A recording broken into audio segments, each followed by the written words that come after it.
Hey there, hikers. Sloth and Dreamer out on another adventure. It's a little bit different today. Dreamer blindfolded me and took me to an undisclosed location somewhere in a wild, wonderful state and put me out in a pasture, and then we walked up a little stroll, not really a hike, but we ended up in an area that's just full of ramps. Some people are familiar with ramps.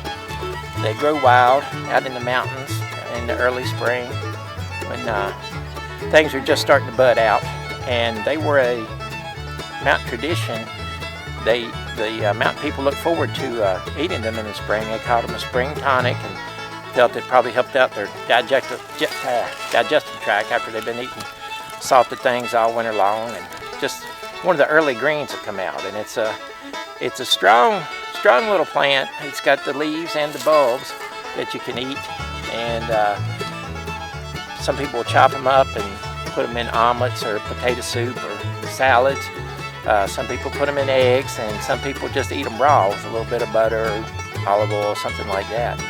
And so we came up with Dreamer's brother and some of his extended family, and we're out on the side of a hill digging up ramps. So she's got some footage of that she'll show you, and it's just a little something different that you can do here in the mid-Atlantic and the Appalachian area.